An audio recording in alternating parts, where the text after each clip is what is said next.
أعوذ بالله من الشيطان الرجيم.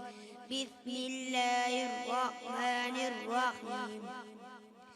أقم الصلاة لدلوك الشمس إلى غسق الليل وقرآن الفجر إن قرآن الفجر كان مشهودا ومن الليل فتهجد به نافلة لك عسى أن يبعثك ربك مقاما محمودا وقل رب أدخلني مدخل صدق وأخرجني صدق واجعل لي من لدنك سلطانا نصيرا وقل جاء الحق وذاق الباطل إن الباطل كان زهوقا وننزل من القرآن ما هو شفاء